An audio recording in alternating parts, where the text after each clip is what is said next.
édition sur les RTB. Bonsoir à tous, voici les titres de ce 20h. Le caucus africain a ouvert ses portes aujourd'hui à Cotonou. Le ministre du Plan de Finances et le gouverneur de Banque centrale des 54 pays d'Afrique échangent sur les préoccupations majeures des économies du continent. Le chef de l'État Patrice Talon a donné le top des travaux. Grève de 48 heures du Central Justice, plusieurs revendications non satisfaites à l'origine de ce mouvement de débrayage enclenché depuis hier mercredi. Le constat de nos reporters dans cette édition.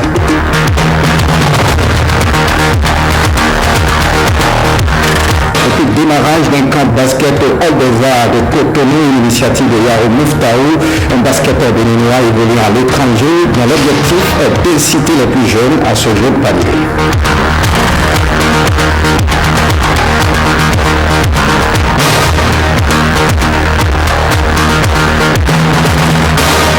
À nouveau, bonsoir, bienvenue si vous nous rejoignez, direction le Palais des Congrès, Cotonou, depuis ce matin le siège de la haute finance internationale. Durant 48 heures, le caucus africain qui réunit le ministre du Plan des Finances et le gouverneur des banques centrales des 54 pays d'Afrique tient ses assises d'une rencontre pour échanger sur les préoccupations majeures affectant les économies du continent. L'ouverture des assises a eu lieu sous l'égide du chef de l'État Patrice Talon. Le point avec Renoir Capo. Le Bénin est devenu, le temps de la réunion annuelle du caucus africain, l'épicentre de la haute finance internationale. L'élite dirigeante de la communauté financière du continent s'est réunie dans la capitale économique du Bénin pour renforcer la voix des gouverneurs du continent sur des questions importantes relatives au développement socio-économique de l'Afrique au sein des institutions de Bretton Woods que sont le Fonds monétaire international et la Banque mondiale. Ainsi, après l'Angola en 2015, les ministres chargés du développement des finances des pays africains et les gouverneurs des banques centrales se retrouvent avec divers autres acteurs des milieux économiques pour échanger sur les préoccupations majeures qui affectent les économies du continent. Résilience, croissance et transformation de l'Afrique, les défis à relever sont divers et variés et ces acteurs des milieux économiques vont s'employer pendant les 38 heures de ces assises à élaborer une feuille de route en phase avec les données actuelles. C'est un doux plaisir pour moi.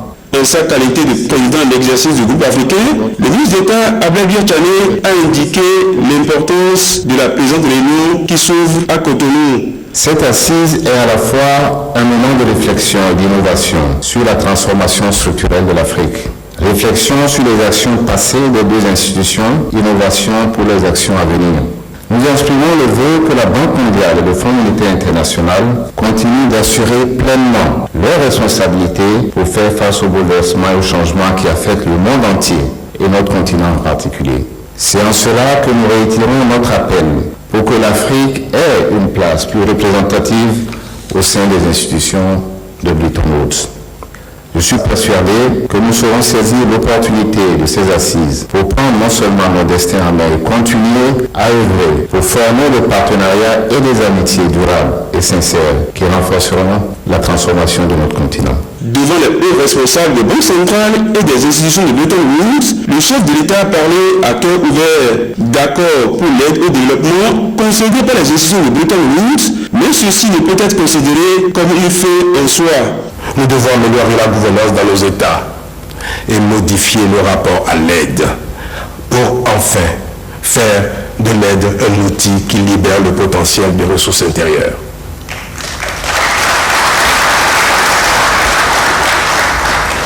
J'ai foi que vous serez en mesure de faire du sommet de Cotonou un sommet qui va rentrer dans l'histoire.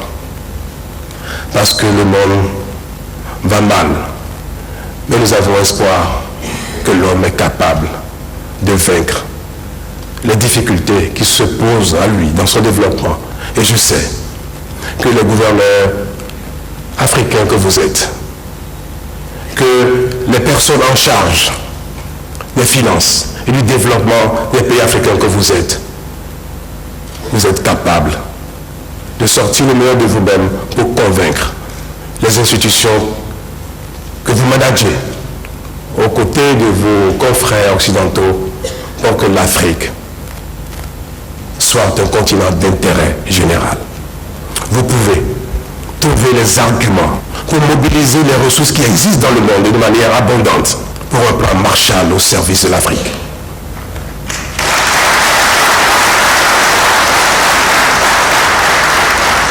Je m'adresse à vous avec émotion, avec espoir, parce que j'ai de plus en plus l'impression que les institutions internationales font le minimum pour l'Afrique.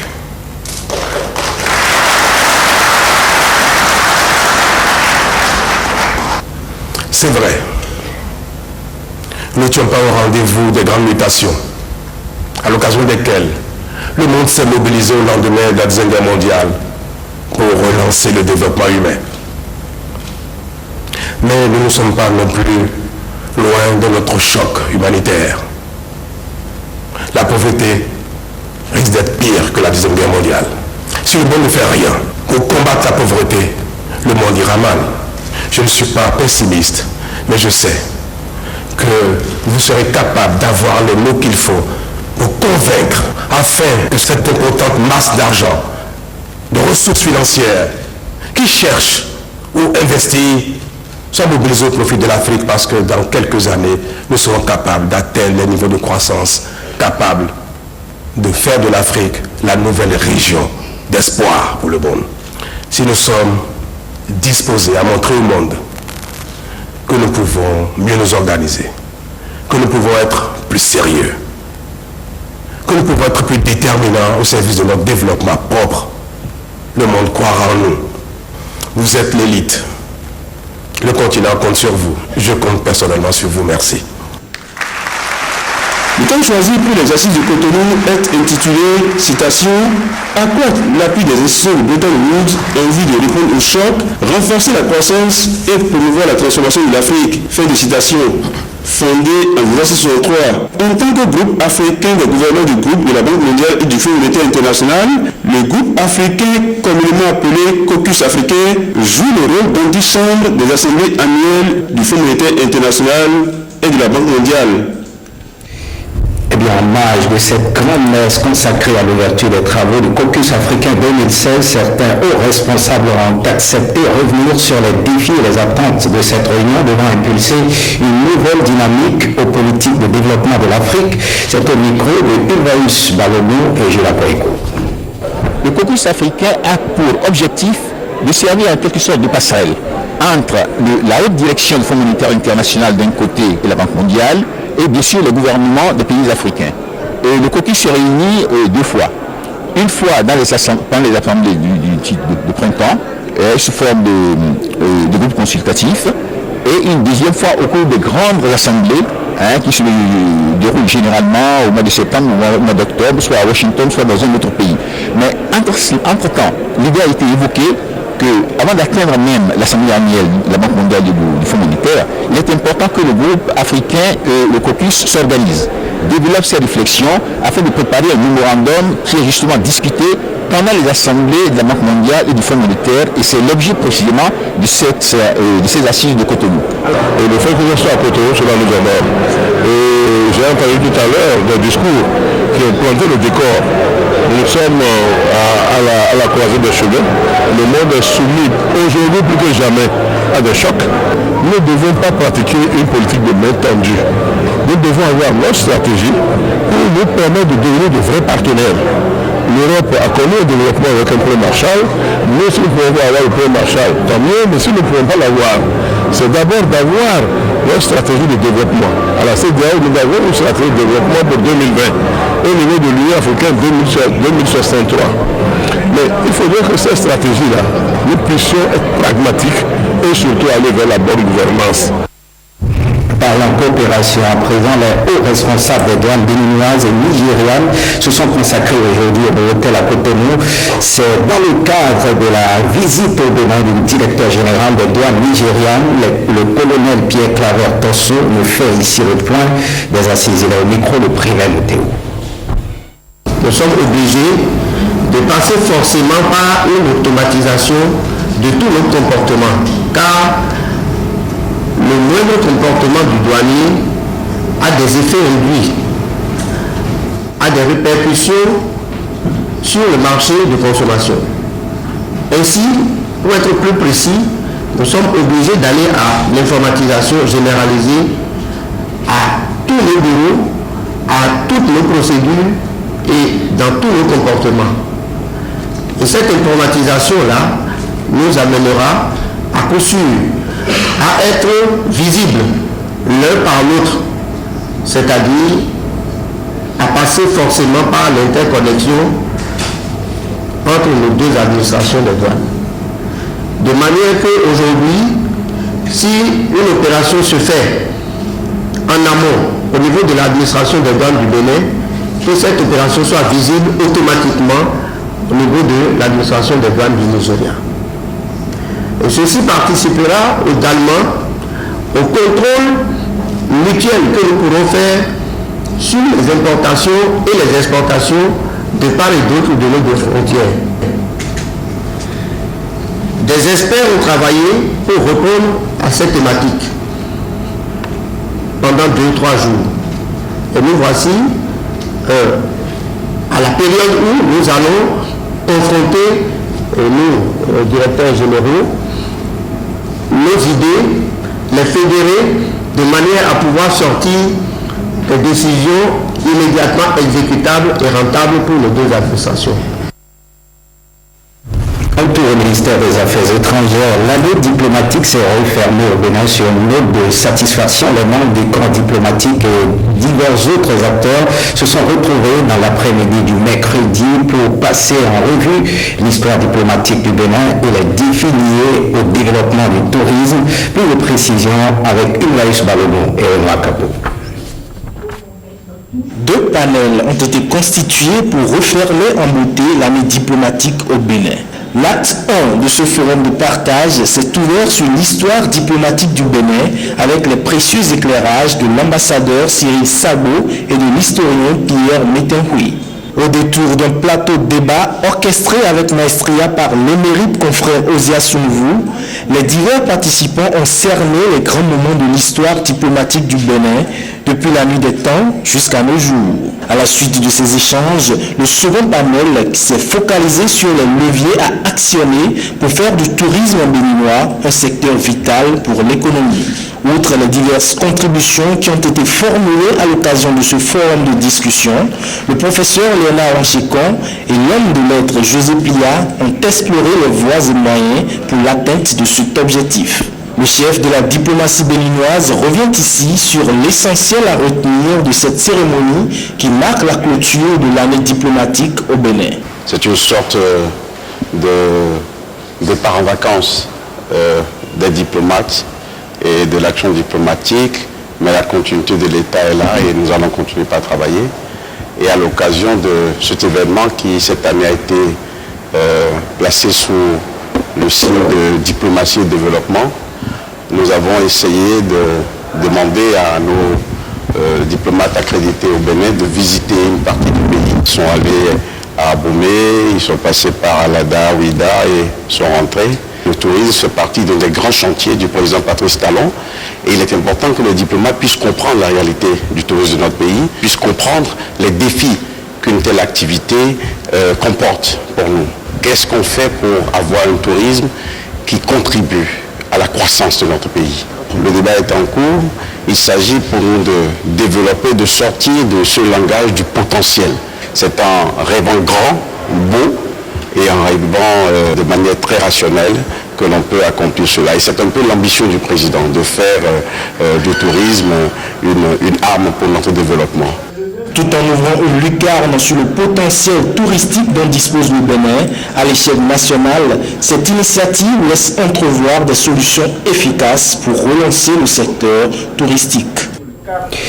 On met le cap sur le Parlement. Les députés ont brillé par leur absence ce matin à l'ouverture de la 3e session extraordinaire. Le président Léon Mbedji n'a fait que constater cette situation qui l'a obligé à donner un nouveau rendez-vous pour lundi prochain. Reportage. Tenu ce jeudi 4 août 2016, alors que les représentants du peuple étaient invités à l'ouverture de la 3e session extraordinaire de l'année 2016. À l'ordre du jour étaient programmés 6 grands dossiers importants pour la vie des populations. Il s'agit de l'accord de prêt de la Banque arabe pour le développement économique en Afrique d'un montant de 2 milliards de francs CFA relatif au financement de la 2e ligne de crédit au profit du Fonds national de microfinance, de l'accord de prêt de la Banque islamique de développement d'un montant de 16 milliards 500 millions relatif au financement de la deuxième phase du programme intégré d'appui à la microfinance,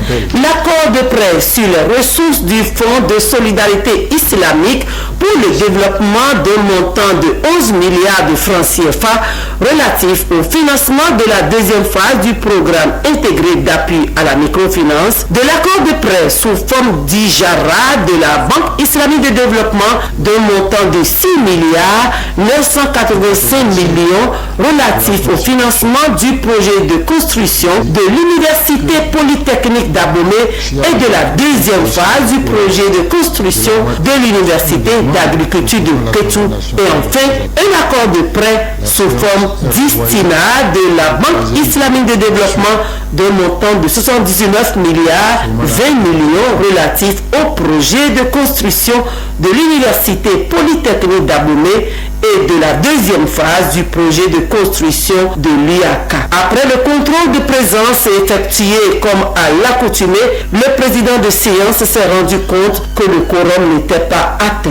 Si à l'ouverture d'une session, le quorum de la moitié plus un des membres composant l'Assemblée nationale n'est pas atteint, la séance est renvoyée au troisième jour qui suit. Rendez-vous est donc fixé pour lundi prochain conformément à l'article 85 de la Constitution.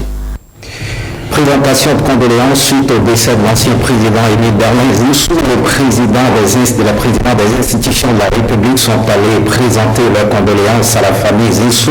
Écoutons un extrait de leur déclaration au micro de Victoire Tofa et Oubim Agodopassi. Un devoir républicain. Nous sommes là avec beaucoup d'émotion pour présenter au nom de nos pères, le président des institutions constitutionnelles de la République, nos condoléances les plus attristées à la famille de l'illustre disparu. L'héritage, je le dis, il est assez grand, il est assez immense. Nous saurions aujourd'hui l'estimer. Les idéaux du feu président Émile Bernard Zissou seront exploités, seront suivis pour l'intérêt général de notre pays et de son peuple, aujourd'hui endeuillé. Un tour dans nos tribunaux, le syndicat des travailleurs de la justice mécontent plusieurs revendications non satisfaites adressées au ministre de la Justice sont à l'origine de ce mécontentement qui a conduit à un arrêt de travail depuis hier. Edmond Roubaix et Jean-Claude James nous en disent davantage.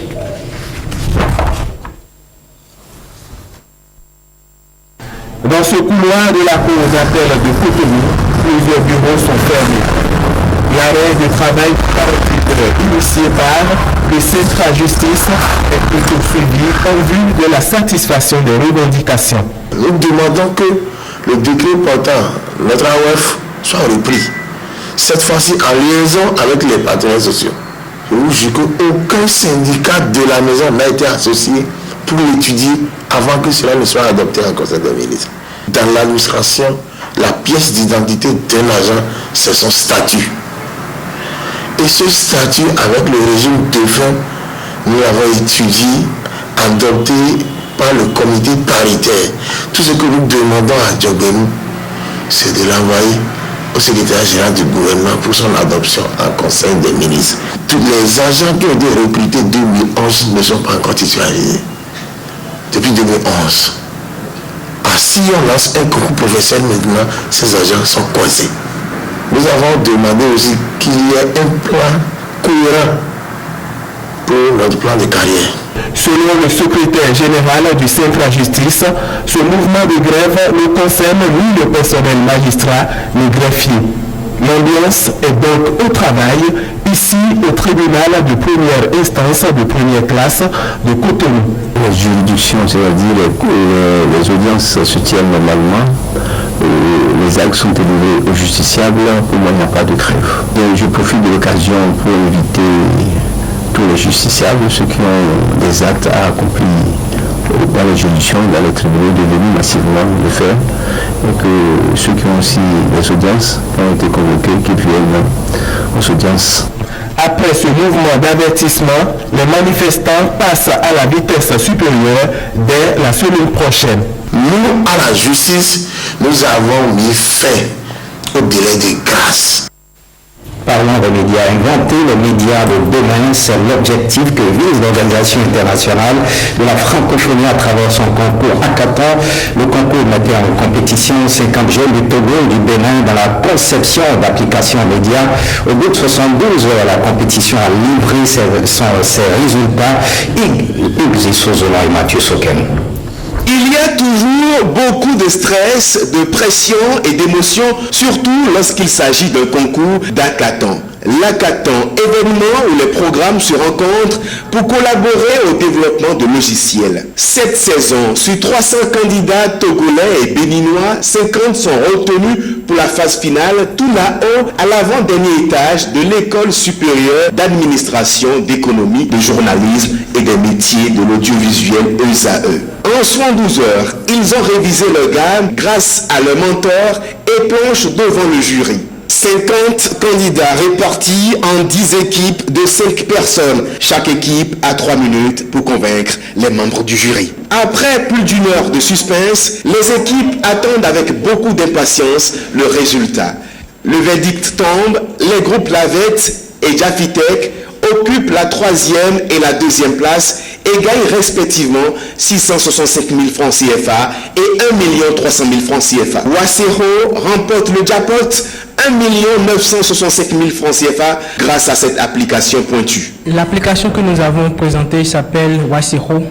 Et ce que cette application nous permet de faire, c'est de rendre disponible l'information au niveau des couches qui n'ont pas accès à Internet et des couches qui ne comprennent pas français. C'est-à-dire, nous leur permettons d'avoir des audios en ligne pour pouvoir être au courant de ce qui se passe chez eux, même s'ils ne peuvent parler ni en français ni dans leur langue. La créativité de ces jeunes impressionne le fondateur des AE qui travaille en collaboration avec l'Organisation internationale de la francophonie. Nous avons une jeunesse pétrie de talent. Les jeunes ont présenté des innovations dans tous les domaines, ils ont travaillé. Ce qui a fait la différence, c'est l'originalité. Vous avez le premier prix, par exemple, c'est les jeunes béninois togolais qui ont proposé une application qui permet, dans n'importe quelle contrée du Bénin, de pouvoir interroger votre smartphone et d'avoir l'information en langue locale. C'est inimaginable, c'est original, ça n'existait pas. Nos grands-parents n'ont pas la capacité de lire, mais ils peuvent demander l'information, il suffit de parler à leur téléphone, je veux l'information dans ma langue. La démonstration tout à l'heure s'est faite en Yoruba, ce n'est pas un dessin, ce n'est pas parce que je suis de cette ethnie-là, mais par hasard, ça avait marché. On a essayé en Goum, on a essayé en fond. Le groupe Wasero mettra bientôt l'application à la disposition du grand public. Démarrage de la 2e session des journées techniques des stagiaires comptables de l'année 2016. Cette séance s'inscrit dans la continuité des activités de formation des experts comptables stagiaires pour l'obtention d'un diplôme professionnel de l'Union monétaire ouest-africaine. Igor Ayosso et Cécile Rondé pour le pas. Réduire les difficultés d'accès aux formations d'experts comptables. Depuis plus de 15 ans, les États membres de l'Union économique et monétaire ouest-africaine en font leur cheval de bataille. Ceci à travers des travaux de renforcement des capacités des financiers et comptables. La présente session des journées techniques du DECOFI offre aux experts comptables stagiaires de l'UEMOA et à tous les professionnels experts comptables du Bénin et du Togo qui ont choisi d'y participer, une excellente occasion d'approfondissement des connaissances sur la consolidation en IFRS, la détection des fraudes, l'identification et le traitement des opérations de blanchiment et l'audit des systèmes financiers décentralisés, entendez par là les institutions de microfinance. Le programme est dans sa phase de croisière, puisque donc, nous espérons pouvoir sortir chaque année à la session du DECOFI donc une vingtaine au moins de diplômés. Cette deuxième session de formation rendue possible grâce à l'appui de la Commission de l'Union économique et monétaire ouest-africaine vise des objectifs précis. maîtriser les connaissances techniques des différents domaines du métier d'expert comptable, échanger les expériences pratiques vécues en cabinet et les outils mis en œuvre pour résoudre les problèmes réels rencontrés lors des missions du cabinet. Acquérir une connaissance réelle de l'environnement géographique et l'esprit communautaire en participant à des journées techniques tournantes organisées successivement par tous les ordres des pays membres. Enfin, acquérir l'esprit d'entraide et de fraternité professionnelle pour bâtir les réseaux africains du futur. Au total, près de 100 stagiaires experts comptables prennent part aux travaux de cet atelier. Les étudiants de l'Institut de formation et de recherche en informatique EFRI font connaître leur école. C'est à l'occasion de la première édition de la journée qui leur est consacrée. Ils ont organisé l'événement sur le campus d'Abomey-Calavi. Plus de précisions durant mon bord. C'est par une caravane à travers les ruelles du campus d'Abomey-Calavi que les étudiants de l'Institut de formation et de recherche en informatique EFRI, créé il y a 3 ans, ont démarré cette journée récréative. Elle vise pour les apprenants des aspects conviviaux, culturels, scientifiques et technologiques. Occasion pour le directeur de l'Institut d'attirer l'attention de ses étudiants sur l'importance de la mathématique dans l'informatique. Si vous devenez des exécutants en informatique, vous ne faites pas de l'informatique. Si vous savez utiliser des logiciels en informatique, vous ne faites pas de l'informatique. Si vous savez seulement développer une application en informatique, vous ne faites pas de l'informatique. Si vous savez taper des commandes pour sécuriser un réseau, vous ne faites pas l'informatique. Si vous ne pouvez pas comprendre les mathématiques qu'il y a derrière et ajouter votre génie, vous ne faites pas de l'informatique. Cette journée, les étudiants de l'EFRI la placent sous le signe de l'engagement. Un engagement à exceller afin qu'à travers nous, notre institut grandisse et soit le meilleur. Un engagement à innover et créer de l'impact dans un contexte où les défis liés à l'apport de l'informatique et des technologies pour le développement sont considérables. Un engagement pour faire connaître également au monde professionnel notre compétence, notre qualité, ainsi que notre leadership, vu le besoin quotidien de ce domaine.